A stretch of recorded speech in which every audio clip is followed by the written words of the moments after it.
ఒక పాస్టర్ గారికి కొంతమంది శిష్యులు ఉన్నారు. ఆయన దగ్గరికి చేరే శిష్యులు ఎక్కువ అవుతున్నారేమో తెలియదు, కానీ వీళ్ళందరూ వెళ్ళిపోయి ఆ పాస్టర్ గారి దగ్గరికి వెళ్ళి, అయ్యా పాస్టర్ గారు, మేము అడవికి వెళ్ళి చెట్లు నరుక్కొచ్చుకొని మేము ఇల్లు కట్టుకుంటాం, నివాసాలు కట్టుకుంటాం, ఎందుకంటే మీ దగ్గర అందరూ ఉండటం అనేది కొద్దిగా ఇబ్బందికరంగానే ఉంది. సరే మీ ఇష్టం, మీరు అడుగుతున్నారు, మీరు కావాలని వెళ్ళాలనుకుంటున్నారు, మీరు నా ఇంట్లో ఉండకుండా వేరొక ఇంట్లో నివసించాలని మీరు ఇష్టపడుతున్నారు. సో మీ ఒపీనియన్ మార్చేటువంటి అవకాశం నాకు లేదు, కాబట్టి అది మీరు అందరూ అనుకోని తీసుకున్న నిర్ణయం. ఒకళ్ళు ఇద్దరైతే సర్ది చెప్పండి, కానీ అందరూ అనుకోని ఒక నిర్ణయం తీసుకున్నారు కాబట్టి సరే మీరు వెళ్ళండి అని చెప్తే, అందులో ఒక అండో పాస్టర్ గారు అంటే భక్తున్నాడు, అయ్యా మీరు కూడా మా ఇంట రావాలి అన్నాడు. వాళ్ళ దగ్గర ఉన్న కొన్ని గొడ్డలు సరిపోయినాయి, కానీ ఒక ఆయన దగ్గర గొడ్డలు లేకపోతే అప్పు తెచ్చుకున్నాడంట గొడ్డలే, నేను మళ్ళీ తీసుకొచ్చేస్తానని. గొడ్డలు అంటే ఇప్పట్లో ఈజీ, నువ్వు కాకపోతే నాకు లేదనుకున్నావా అని చెప్పి 100-200 ఇచ్చి గొడ్డలు కొనుక్కొచ్చిన పెద్ద కొనుక్కొచ్చుకుంటాడు. మరి ఆ రోజుల్లో గొడ్డలు తయారు చేయటం మామూలు విషయమా? ఇనుము దొరకటమే చాలా కష్టం, అంటే చాలా విలువైనది అప్పుడు గొడ్డలు. అది గొడ్డలు అరుగు తెచ్చుకున్నాడు, నరకటం మొదలు పెట్టేశాడు. నరుగుతూ ఉండగా ఆ గొడ్డలి ఊడిపోయి చెరువులో పడిపోయింది. చెరువులో ఎందుకు పడిపోయింది? పడిపోవడానికి కారణాలు ఉంటాయా ఉండవా? ఈ వచనాలన్నీ కూడా బైబిల్ గ్రంథంలో రాయబడినటువంటి విషయాలే. ఆ పాస్టర్ గారు ఎలీషా గారు, ఆ పాస్టర్ గారు ఎవరండి? ఎలీషా గారు, అతని యొక్క శిష్యులు. 2వ రాజులు 6వ అధ్యాయము 1వ వచనం చూడండి.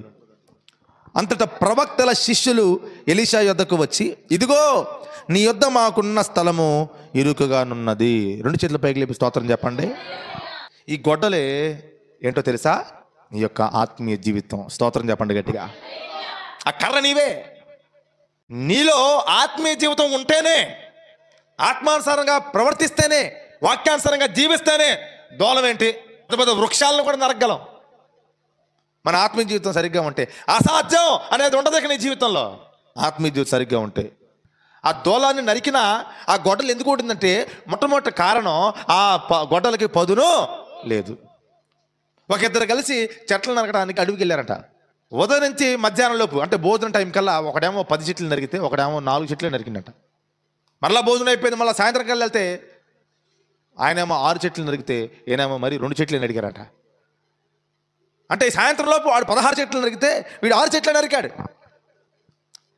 అడిగాడంట కొద్దిగా బాధ కలిగి, ఎరా మన ఇద్దరం ఒకే టైంలో వచ్చును, నువ్వేమో 16 చెట్లు నరికి, నేను 6 చెట్లు నరికా, నేను చూస్తున్నాను, నువ్వు నరికి కాసేపు రెస్ట్ తీసుకున్నావు ఆ చెట్టు పక్కనకి వెళ్ళి, నేను చూస్తున్నాను, నువ్వు నాకులాగా పొద్దాకి ఏం నరకట్లేదు, ఒక చెట్టు నరుగుతున్నావు, ఆ చెట్టు పక్క వెళ్ళి రెస్ట్ తీసుకుంటున్నావు, మరొక చెట్టు నరుగుతున్నావు, మరి ఇంకో చెట్టు పక్కన రెస్ట్ తీసుకుంటున్నావు, నేనైతే నరుగుతూనే ఉన్నా, అయినా నేను 6 చెట్లు నరగలిగాను, నువ్వు 16 చెట్లు నరికేవి ఏంటని అడిగితే అప్పుడు ఆయన అంటున్నాడు కదా, చెట్ల వెనక్కి వెళ్ళి రెస్ట్ తీసుకుంటున్నానని నువ్వు అనుకుంటున్నావు. లేదు, ఒక చెట్టు నరికిన తర్వాత నరుగుతున్నటువంటి ఆ గొడ్డలకి నేను ఆ చెట్టు పక్క వెళ్ళిన పక్కన ఉన్న రాయికి వెళ్ళి సాన పెట్టుకుంటున్నాను రా అన్నాడంట. స్తోత్రం చెప్పండి గట్టిగా. అంటే గొడ్డలకి పదును పెడుతున్న కొలది ఏమవుతుంది చెప్పండి? మరి ఎక్కువగా చెట్లు నరకడానికి అవకాశం. గొడ్డలకి పదును లేకుండా నువ్వు ఎన్ని చెట్లు నరికినా సరే నీ బలమంతా వ్యర్థమైపోతుంది, కానీ ఒక్క చెట్టు కూడా నువ్వు సరిగ్గా నరకలేవు, ఎక్కువ చెట్లు నువ్వు నరకలేవు. అంటే గొడ్డల్లో తప్పు కాదు ఇక్కడ. రెండవదిగా ఆ చెట్టులో తప్పు కాదు, లేకపోతే ఈయన బలంలో తప్పు కాదండి, ఇతర బుద్ధిలో ఉంది తప్పు. ఏంటంటే అరే పదును పెట్టుకోవాలన్న ఆలోచన లేదండి. ఈరోజు నీ భక్తి జీవితానికి పదును పెడుతున్నావా? నీవు కూడా నీ యొక్క వ్యక్తిగత జీవితం భక్తి జీవితం కలిసే ఉందిగా. ఆ రెండు వేరైతే చచ్చినగా ఉపయోగం లేని జీవితాలుగా మన గాలి చెదరగొట్టు పొట్టేగా. స్తోత్రం చెప్పండి గట్టిగా. మనలో భక్తి జీవితం కనుక లేకపోతే, భయభక్తులు కనుక లేకపోతే మన బతుకు చెప్పండి ఏంటి? గాలి చెదరగొట్టు పొట్టే కదా, నిరుపయోగమే కదా, ఉపయోగం లేని జీవితాలే కదా. మరి ఆ భక్తి జీవితాన్ని రోజు రోజు సానబెట్టుకోవాల్సిన అవసరత ఉందా లేదా? ప్రతి కూడికలో సానబెట్టుకోవాల్సిన అవసరత ఉందా లేదా? ప్రతి ఆరాధనలో సానబెట్టుకోవాల్సిన అవసరం ఉందా లేదా? సానబెట్టుకోకుండా నీ ఆత్మీయ జీవితాన్ని కొనసాగించాలనుకుంటే నీ ఆత్మీయ జీవితం నీతో ఉంటుంది, కానీ దానివల్ల ఉపయోగం ఏమి? గొడ్డలకు పదును పెట్టకపోతే ఇంట్లో చూసుకున్నారో చెప్పుకుని ఆడమన్నట్టు తప్ప ఆ గొడ్డల్ని తీయలేము, తీసి నరకలేము. ఎందుకంటే దానికి పదును లేదు కాబట్టి. పదును పెట్టి చూడు ఎంతటి బలమైన చెట్టుని సార్ నరగలం. స్తోత్రం చెప్పండి గట్టిగా. నీ ఆత్మీయ జీవితాన్ని కూడా పదును పెట్టి చూడు. ఈ ఆధ్యాత్మిక జీవితానికి పదును పెట్టి చూడాలి. మొత్తం చూసి వెళ్ళిపోతున్నాం, నూరుకునేది లేదు, ఏం లేదు. మందిరంలో దేవుని మందిరానికి వచ్చిన మనము నోరాలి, ఖర్చు చేయాలి, కష్టపడాలి. ప్రభు సన్నిధానంలో నొరవటం చాలా కష్టమే. పొద్దున వచ్చిన దాకా ఇప్పుడంటే ఏదో ఆకురాలు వచ్చినాయి లేదా మిషన్లు వచ్చేసిన బర్ర అన్న తీసేస్తాను పొద్దును. కానీ పొద్దున పెట్టడం ఎంత కష్టం అంటే అది నక్కులు పోతాయి. ఎంతసేపు నూరేవాళ్ళు తెలుసా పాతకాలంలో? ఒక అరగంట నూరితే తప్ప అది పొద్దున వచ్చేది కాదు. మంచి పొద్దున రావాలి, ఎట్టబడితే అట్ట నూరితే రాదు. నీవు కూడా మందిరంలోకి వచ్చి ప్రభు సన్నిధానంలోకి వచ్చి నీ ఆధ్యాత్మిక జీవితానికి పదును పెట్టుకుంటున్నారు ఈరోజు? లేదు. పదును ఆడబడుతుంది ఎప్పుడు మొండు గడ్డలతో రావటం, మొండు గడ్డలే. మన ఊరిలో ఒక ఆయన అన్నాడండి, ఏదో కూరగాయలు కొట్టారు ఒక చాకెత్తాయి, ఈ చాకె ఎందుకు, చచ్చినోడి పేక కూడా తెగదండ. నాకు అప్పటి నుంచి ఆ మాట గుర్తుండిపోయింది. అంటే ఎంత ఎంత పేక కూడా తెగదండి చాకు ద్వారా, తెగదు. దానికేం తెగిద్ది? తెగితే శర్మం తెగిద్దేమో, ఎముకలు తెగితాయా? ఏ కోడినైనా దీనికి వస్తే ఆధ్యాత్మిక జీవితానికి పదులు లేని ఆధ్యాత్మిక జీవితాలండి. ఎంతకాలమో ఆ గొట్టలు పట్టుకొని ప్రార్థనకు ముసుగేసుకుని ఎంతకాలం వచ్చినా సరే పదులు లేకుండా నువ్వేం చేయగలవు? నా వల్ల కాదని ప్రార్థన చేయడం తప్ప. స్తోత్రం చెప్పండి గట్టిగా. పదును పెట్టు ప్రభు సన్నిధానంలో. వాక్యం ద్వారా సరి చేసుకోవటం పదును పెట్టమంటే. నక్కులు పడిన నీ గొడ్డల్ని వాక్యం ద్వారా ఏం చేసుకోవాలి? సరి చేసుకోవాలి, పదును పెట్టుకోవాలి. ఏడా మన సరిచేయబడుకోకుండా కార్యాలు ఎలా జరుగుతాయి? దేవుని వాక్యానుసారంగా నడవకుండా మనం ఎలా గొప్ప కార్యాలు దేవుని ద్వారా పొందుకోగలం? ఎక్కడ వేసిన గొంగలే అక్కడే ఉన్నట్లుగా మనం ఉంటే ప్రయోజనం ఏంటి? చాలామందికి ఆధ్యాత్మిక జీవితంలో అసలు ఆధ్యాత్మిక జీవితం ఉండదు. ఇక వాళ్ళ జీవితాంతం రెక్కల కష్టం లేకపోతే చేసుకుని బతకటమే. అట్టయితే బతుకుతారు. కానీ నిరంతరం బ్రతకడానికి ఈ ప్రయాస, నిరంతరం బ్రతికేది దేవుని రాజ్యంలో మాత్రమే. స్తోత్రం చెప్పండి గట్టిగా. ఈ బ్రతుకు నువ్వు మందిరానికి వచ్చినా బతుకుతూ, మందిరం రాకపోయినా బతుకుతూ, వాక్యం విన్నా బ్రతుకుతూ, వాక్యం వినపోయినా బ్రతుకుతూ, ఏసైనా ఆరాధించినా బ్రతుకుతావు, ఆరాధించకపోయినా బ్రతుకుతావు. కానీ ఈ బ్రతుకు ఎలా బ్రతకమనేది కాదు, నిరంతరము బ్రతుకుతామా బ్రతకమా, అది చాలా ఇంపార్టెంట్. అలా బ్రతకాలంటే ఆధ్యాత్మిక జీవితానికి అనునిత్యము పదును పెట్టుకోవాలి. వాక్యము ద్వారా మనం నూరుకోవాలి, మన ఆత్మకి సరి చేసుకోవాలి. అప్పుడు బలము కలిగి శూర కార్యాలు జరిగిస్తాం. స్తోత్రం కలుగును గాక. గొడ్డలు ఎందుకు ఊడి చెరువులో పడిపోయింది అంటే, ఒకటి దానికి ఏం లేదు, పదును లేదు. రెండవదిగా దానికి అది లూజ్గా ఉంది. స్తోత్రం చెప్పండి గట్టిగా. పదును లేకపోవడం వల్ల లూజ్ అయిపోయింది. పదునుంటే చెట్లకు దూరిపోద్ది, పదును లేకపోతే పిడి గొడ్డలు కదిలిపోద్ది. తద్వారా ఏమైపోద్ది? లూజ్ అయిపోద్ది. చెయ్యి జారితే మొత్తం గొడ్డలంతా జారిపోవాలి. కానీ పిడి చేతిలో ఉంది, గొడ్డలేమో చెరువులో పడిపోయింది. అంటే అది చాలా లూజ్గా ఉంది. లూజుగా ఉన్న ఏ గొడ్డలైనా పడిపోతుంది. జాగ్రత్తగా వాడకపోతే ఇంక నయం అది చెరువులోనే పడింది, కొంతమంది తల మీద పడింది. అప్పుడు తలకి పచ్చగా బగినట్టు బగిలికి రక్తం చిమిచ్చి కొడుతుంటుంది. గొడ్డలి లూజుగా ఉండకూడదు, టైట్గా ఉండాలి. అప్పుడే మనం తలపెట్టిన పని పూర్తవుతుంది, సక్సెస్ అవుతుంది, విజయవంతంగా ఉంటుంది. పదును లేకపోవటం వలన ఆ గొడ్డలు లూజ్ అయిపోయింది. మందిరానికి రాకపోవటం వలన, వాక్యానుసారంగా జీవించకపోవటం వలన అన్నీ లూజే. లూజ్. మన భక్తి అంత ఎలా అని చెప్పండి? తుమ్మితే ఊడిపోయి ముక్కు అంటారుగా, అది అట్లా అయిపోయింది పరిస్థితి. ఆధ్యాత్మిక జీవితం కూడా లూజ్గా ఉంది. బూజు పట్టిపోయింది. లూజ్ అవటం మాత్రం కాదు, బూజు కూడా పట్టిపోయింది. దాన్ని కడగలేక, తీయలేక, తొడవలేక నానా ఇబ్బందులు పడుతున్నారు సేవకులు ఇప్పుడు. ఎందుకంటే ఈరోజు చాలామంది భక్తులు ఎలా ఉన్నాయి, వీళ్ళు లూజ్గా మాట్లాడతారు. లూజ్ టాకింగ్ ఎక్కువ అంటారు చాలామంది. అంటే దురుసుపడి మాట్లాడేస్తుంటారు, దురుసుపడి అనేస్తుంటారు మాటలు. ఏం చెబుతున్నారు, ఇది చెప్పేది మంచా కాదా, అతను చెప్పింది చేయటం వలన మేలు జరిగిద్దా కీడు జరిగిద్దా అని ఆలోచించి మాట్లాడరు. దీనికి లూజే ఏమంటారు చెప్పండి? అంటే కేవలం గొడ్డలే లూజ్గా ఉంటుంది ఏంటి? మనలో కూడా లూజులు చాలా ఉన్నాయి. స్తోత్రం చెప్పండి గట్టిగా. లూజ్ ఉంటే ఏ రోజు ఒక రోజు పడిపోద్ది గొడ్డలే. ఈ ఆధ్యాత్మిక జీవితం అయిపోద్ది, పడిపోతుంది. లూజ్ టాకింగ్ ఉందా నీలో? దురుసుపడి మాట్లాడే స్వభావం, ఇష్టానుసారంగా మాట్లాడే స్వభావం. నేను ఎక్కువ మాటల గురించి చెబుతుంటానండి. ఎందుకంటే నాకు మాటలు అనేవి చాలా ప్రాముఖ్యమైన ప్రతి వారి జీవితంలో. నేను ఎక్కువగా మాటల గురించి ఎందుకు చెప్తానంటే, మాట్లాడే ప్రతి మాట కూడా ఖచ్చితంగా లెక్క అప్పచెప్పాలి. బైబిల్లో ఉంది, మత్తయి సువార్తలో. గౌరవ మర్యాదలు లేకుండా మాట్లాడటం, ఎదురు తిరిగి మాట్లాడటం, లేకపోతే బూతులు మాట్లాడటం, అవమానకరంగా మాట్లాడటం, ఇవి నీ ఆధ్యాత్మిక జీవితంలో నువ్వు కలిగి ఉన్న లూజులు.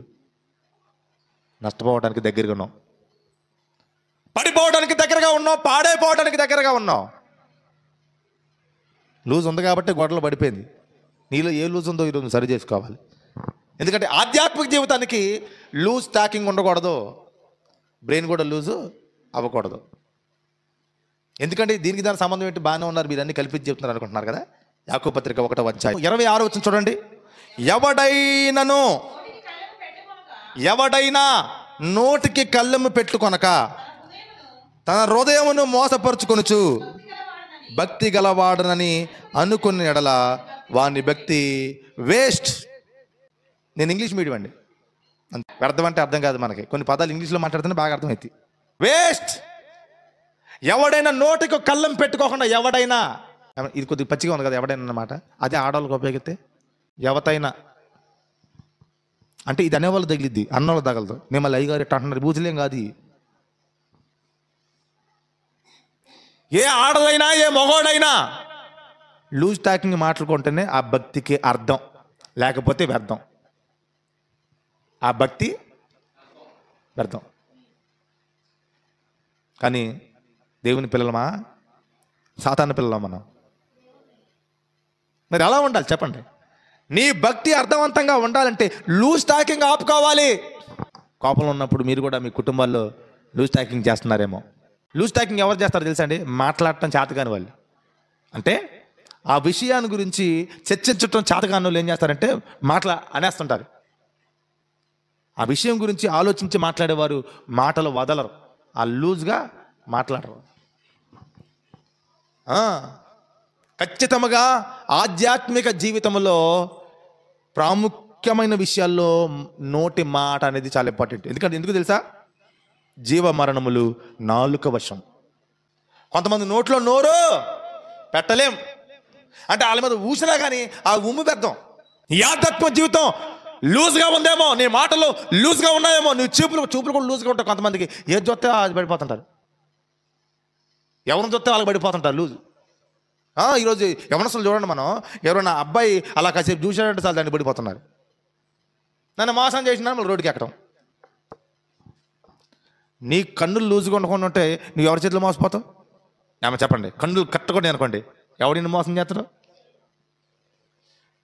కన్నులు లూజ్ అయిపోతున్నాయి. కన్నులు కూడా లూజే, టైట్కి లేవు, అవి కూడా పడిపోతున్నాయి. ఎవరు చూపు పడిపోయి, నీ చూపుకి పడిపోయి, చూపే బంగారమాయ అంట.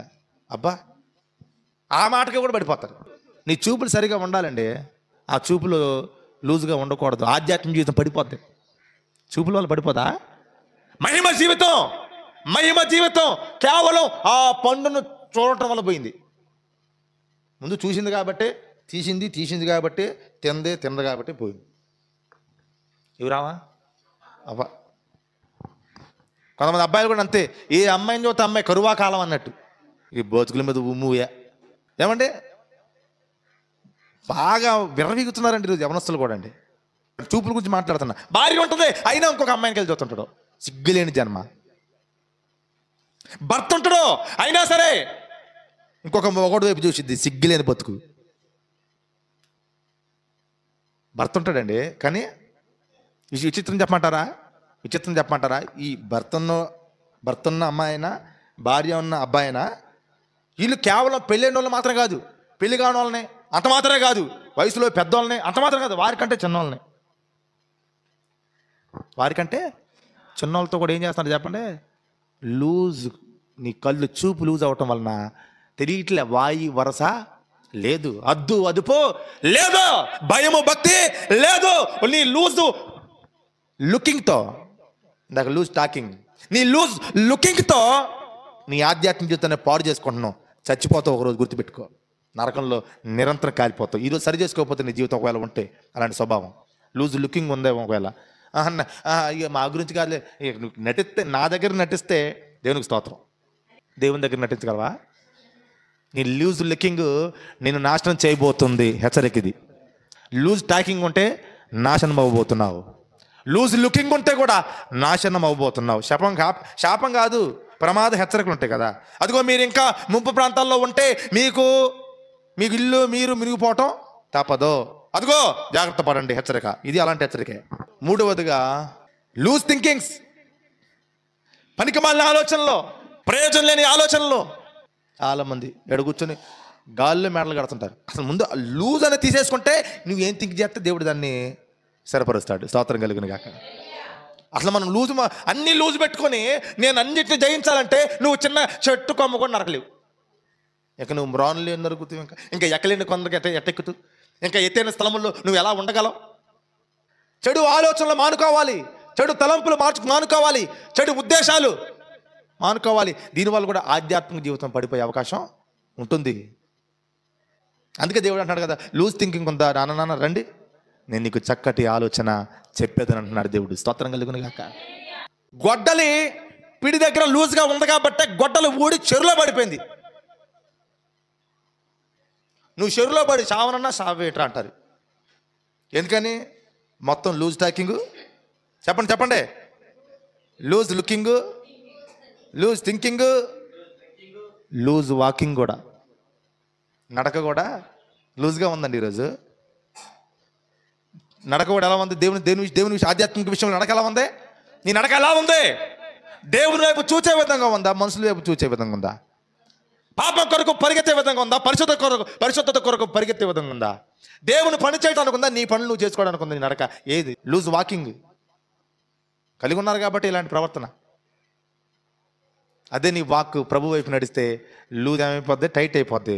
అప్పుడు నువ్వు ఎక్కడ నడిచినా ఆ స్థలం నీది అయిపోద్ది. స్తోత్రం చెప్పండి. నువ్వు అడుగు పెట్టు ప్రతి స్థలము దేవుడు నీకు ఆశీర్వాదకరంగా మారుస్తాడు. ఆయన మీ కాళ్ళను ఒకసారి చూసుకోండి. అందరూ అయ్యే కాళ్ళతో మందిరానికి వచ్చారు, రాలేదా? అయ్యే కాళ్ళతో మరి ఇంకెక్కడికి వెళ్తున్నారు?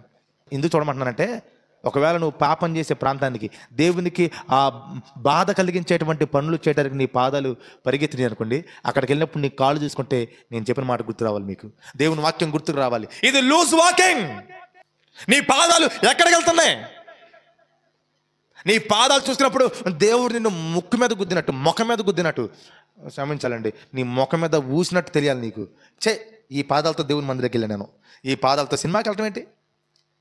ఈ పాదాలతో పాపం చేయడానికి వెళ్ళటం ఏంటి? ఈ పాదాలతో ఉండకుండా స్థలాల్లో ఉండటం ఏంటి? నా దేవుడు ఖచ్చితంగా నన్ను ఊరుకోడు, క్షమించడు. భయం కలగాలి రేపు నుంచి నీ పాదాలు చూసినప్పుడు. ఇంకా లూజ్ గురించి చెప్పాలంటే చాలా ఉన్నాయి. ఎన్ని లూజులు ఉన్నాయో ఈరోజు అన్ని టైట్ అయిపోవాలి ఇస్తున్నాములో.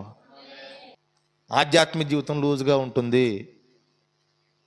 అందులో లూజ్గా ఉండే విషయాలు loose talking, loose looking, loose thinking and loose walking. అంటే లూజ్గా మాట్లాడటం, లూజ్గా చూడటం, లూజ్గా ఆలోచించటం, లూజ్గా నడవటం. ఇవన్నీ కూడా నీ నాశనానికి కారణం. దయచేసి ఆలోచించండి.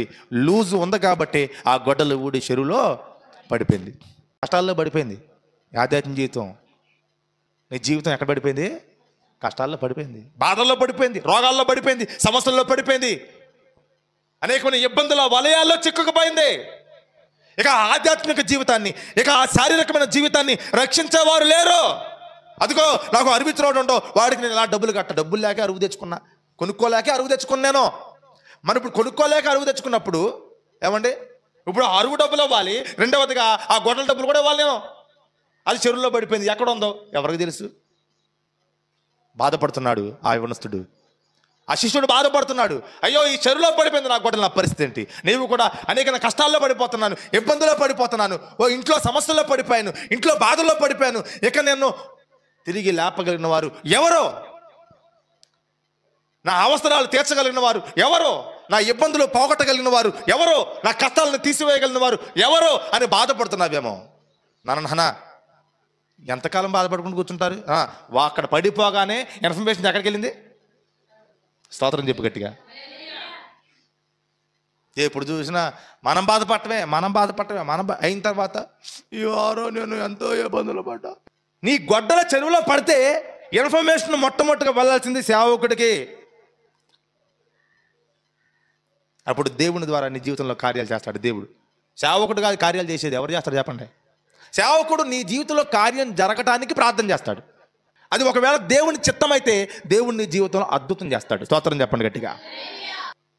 ప్రియమైన దేవుని బిడ్డలారా, నీ సమస్య వస్తే పాస్టర్ గారి దగ్గరికి రావాలి ఫస్ట్. నువ్వు నీ ఆధ్యాత్మిక జీవితం నశించిపోయి నీ జీవితం కుంగి కృషించిపోతుంటే, ఇబ్బంది పడుతుంటే, సమస్యల కష్టాలు బాధల వలయాలను చిక్కుపోతుంటే, అయ్యా నా కోసం ప్రార్థన చేయని చెప్పేసి నాకు ఈ సమస్య ఉంది, ఆ సమస్య చెప్పుకొని ఆ సమస్య గురించి ప్రార్థన చేయ్యా, ఆ సమస్య పరిష్కారం దొరికేటట్లుగా నువ్వు ప్రార్థన చేయని సేవకుడి దగ్గరికి ఇన్ఫర్మేషన్ తీసుకురావాలి. అప్పుడు నీ ప్రార్థనకి, నీ విశ్వాసానికి, దేవుని సేవకుడి ప్రార్థనకి, దేవుని సేవకుడి యొక్క విశ్వాసానికి తోడై దేవుడు కార్యం చేస్తాడు. స్తోత్రం చెప్పండి.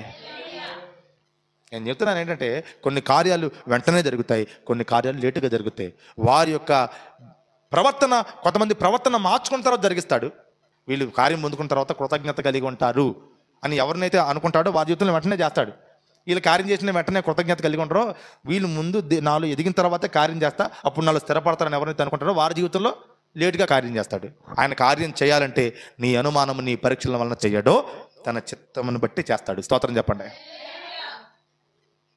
చెరువులో పడిపోతే ఇన్ఫర్మేషన్ సేవకుల దగ్గర తీసుకొచ్చారు. అయ్యా గొట్టలు ఊడి చెరువులో పడిపోయింది. అయ్యా ఏంటి మా పరిస్థితి? అయ్యా మేము ఈ సమస్యలో ఉన్నాం, ఈ రోగం వచ్చింది, ఈ బాధ వచ్చింది, మా పరిస్థితి ఏంటని సేవకులు చెప్పుకుంటే నీ విశ్వాసంతో అప్పుడు దేవుడు కార్యం చేస్తారు. వాళ్ళు కూడా చెప్పుకున్నారు. అప్పుడు సేవకుడు ఏం చేశాడు తెలుసా? 2వ రాజులు 6వ అధ్యాయము 6వ వచనము. ఆ దైవజనుడు అది ఎక్కడ పడాను అని అడిగిన. స్తోత్రం చెప్పండి గట్టిగా. ఎక్కడో పాయింట్ కూడా చెప్పాలి మీకు. ఎక్కడ పడింది? ఆధ్యాత్మిక జీవితం ఎక్కడ పడిపోయింది? ఏ విషయంలో పడిపోయింది? ఎవరి దగ్గర పడిపోయింది? ఎందుకు పడిపోయింది? నీకు తెలుసుగా, మనకు తెలీదా? మన ఆధ్యాత్మిక జీవితం, మన భక్తి జీవితం, మన వాక్యానుసారమైన జీవితం ఎక్కడ పడిపోయిందో నీకు తెలుసా తెలీదా? ఏ చూపులో పడిపోయిందో, ఏ నడక దగ్గర పడిపోయిందో, ఏ స్థలంలో పడిపోయిందో, ఏ వ్యక్తి దగ్గర పడిపోయిందో, ఏ ఉద్దేశంతో పడిపోయిందో, ఎక్కడ పడింది? ప్రార్థన చేయగానే నాకు రోగం వచ్చిన ప్రార్థన చేయండి. ఎందుకు? గొడ్డలు పడిపోయిందయ్యా. ఎక్కడ పడింది? రోగం వచ్చిందయ్యా. ఎందుకు వచ్చింది? సమస్యలో పడ్డానయ్యా. ఎందుకు పడ్డావు? ఎందుకు పడ్డావు? తప్పు చేయకుండా పడరుగా సమస్యల్లో. ఎంతో కొంత తప్పు ఖచ్చితంగా ఉంటుంది. స్తోత్రం చెప్పండి గట్టిగా. అది నాకు సమస్య వచ్చినా, నీకు సమస్య వచ్చినా ఎంతో కొంత తప్పు ఖచ్చితంగా ఉంటుంది. అదేంటో తెలుసుకోవాలి. నేనైనా నువ్వైనా అదేంటో తెలుసుకోవాలి. అప్పుడు దాంట్లో దేవుడు బయటపడేస్తారు. స్తోత్రం చెప్పండి. అది ఎక్కడ పడింది? ఎక్కడ పడింది చెప్పు. ఎక్కడ పడిపోయింది నాన్న? నీ ఆధ్యాత్మిక జీవితం ఎక్కడ పడిపోతుంది? ఎందుకు పడిపోతుంది? ఎవరి దగ్గర పడిపోతుంది? ఏ విషయంలో పడిపోతుందో నీకు తెలుసు కదా. చెప్పొద్దు, ఎవరికి చెప్పొద్దు. తెలుసుకో దయచేసి. ఎక్కడ పడిందో చెప్పు. ఒకవేళ నీకు తెలిస్తే నాకు చెప్పు, పలానా చోట పడిపోతున్నానని చెప్పు. బలపరుస్తా సేవకుడిగా. స్తోత్రం కలుగును గాక. అది ఎక్కడ పడింది అనగానే ఆయన ఏమంటున్నాడు చూడండి, వాడు అతనికి ఆ స్థలమును చూపించగా. స్తోత్రం చెప్పండి గట్టిగా. ఎక్కడ పడిందో చూపించాడు. ఎక్కడ పడిందో చూపించాడు.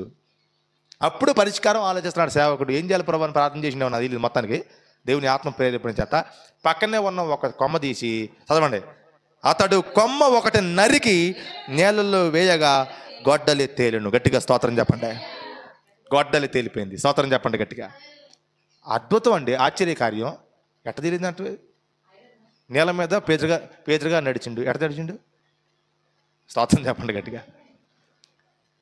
ఒక దగ్గర ఎలీషా గారే ఒక ప్రాంతానికి వెళ్తే అక్కడ నీరంతా చేదు నీరు ఉన్నాయి. కొంత ఉప్పు తీసి దాంట్లో వేసిండు. మొత్తం రుచికరంగా మారిపోయింది. ఎట్ట మారినాయి అంటే దేవుని కార్యాలు. స్తోత్రం చెప్పండి గట్టిగా. అక్కడ ఒక అద్భుతం మనం చేసే కాదు, మన ఊహకందని అద్భుతాలు దేవుడు చేస్తాడు. స్తోత్రం చెప్పండి. కొమ్మ ఒకటి నరికి నేలలో వేయగానే గొడ్డలు తెలిందంట. ఎలీషా దగ్గర దేవుడు ఆ ఆత్మనుంచాడు. కొద్దిగా పిండే, కొద్దిగా నూనె, కరువు అంత పోషించబడ్డారు. దేవుని కార్యాలు అసాధ్యమైనవి. స్తోత్రం చెప్పండి. మన ఊహకు అందవు ఆయన కార్యాలు. మన ఊహతో అందవు. మన ఆలోచనలతో ఆలోచిస్తే అందవండి. అద్భుతం చేస్తాడు ఆయన. ఎలా జరిగింది మనకే అనిపించింది. ఎలా జరిగింది అసలు నాకే అర్థం కావట్లేదండి. మరి అదే కార్యాలు. అయితే ఈ కార్యం చేయడానికి ఒక అర్థం ఉంది. కొమ్మ నరిగితే గొడ్డలు తేలటం ఏంటి? అర్థం ఉంది దీనికి, ఒక పరమార్థం. అందుకే రాబో తరం మనకు దీవెనకరంగా ఉన్నట్లు కొన్ని విషయాలు రాయించాడు, కొన్ని అసాధ్యమైన కార్యాలను దేవుడు. ఒక చెట్టు కొమ్మ నరికి ఆ నేలలో వేయగా గొడ్డలు ఏమైపోయిందట? తేలింది. ఆ కొమ్మ ప్రభువుని యేసుక్రీస్తు వారు. స్తోత్రం చెప్పండి గట్టిగా. 2024 సంవత్సరాల క్రితం మన కొరకు నరికి వేయబడ్డాడు ఆయన.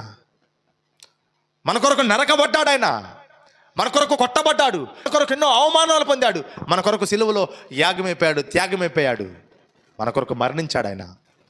మన కొరకు నరకబడిన కొమ్మ ఆ ప్రభువైన యేసుక్రీస్తు వారు. స్తోత్రం చెప్పండి గట్టిగా. ఆ కొమ్మ గనక మన జీవితంలోకి వస్తే, ఆ కొమ్మను గనక మన జీవితంలోకి ఆహ్వానిస్తే, ఆ కొమ్మను గనక మనం గనక స్వీకరిస్తే, ఈ నరికి వేయబడిన కొమ్మైన యేసుక్రీస్తు వారిని కూడా మనం వదలక నిరంతరం మనలోనే ఉంచుకుంటే, మనతో ఉంచుకుంటే ఆ ఆయుర్వేదంగా మారిపోయి మన అవసరాలు దేవుడు తీరుస్తాడు. స్తోత్రం చెప్పండి గట్టిగా. ఆ నరికి వేయబడిన కొమ్మ కోల్పోయిన దాన్ని మళ్ళీ తిరిగిస్తాడు. ఆధ్యాత్మిక జీవితం పదును లేకుండా కోల్పోయావేమో, లూజ్గా ఉండి కోల్పోయి చెరువు లాంటి సమస్యల్లో కష్టాల్లో పడ్డావేమో, నీ బాధను సేవకులకి చెప్పుకోగలిగితే, ఆ బాధను సేవకులతో చెప్పుకోగలిగితే ఖచ్చితంగా దేవుడు ఏం చేస్తాడు? నరికి వేయబడిన కొమ్మ ద్వారా మరలా నువ్వు కోల్పోయిన దాన్ని తిరిగి నీకు అనుగ్రహిస్తాడు. దేవునికి మహిమ చెప్పండి గట్టిగా. దయచేసి ఈ రోజు నుంచి నీ పిడికి గొడ్డలే టైట్గా ఉంచుకోండి, దానికి పదును పెట్టుకోండి. అసాధ్యం అనుకున్న కార్యాలు ఏమంటే దోలాలు కాదు, పెద్ద పెద్ద రానుల్ని నరగలిన కృప దేవుడు నీకు అనుగ్రహిస్తాడు. ఒకవేళ ఒక లూజ్ టాకింగ్తో, లూజ్ వాకింగ్తో, లూజ్ థింకింగ్తో, లూజ్ లుకింగ్తో ఒకవేళ నీ యొక్క ఆధ్యాత్మిక జీవితాన్ని పోగొట్టుకొని అనేక ఇబ్బందులు పడుతున్నావేమో, అయినా సరే దేవుడు ఈరోజు నీ కృప చూపుతున్నాడు. కోల్పోయిన దాన్ని తిరిగి రావాలంటే నరికి వేయబడిన యేసుక్రీస్తు యొక్క అడుగుజాడలు నడువు. నరికి వేయబడిన యేసుక్రీస్తుని హృదయంలోనికి స్వీకరించి ఆయన కుమార్తెకి లోకంలో బ్రతుకు.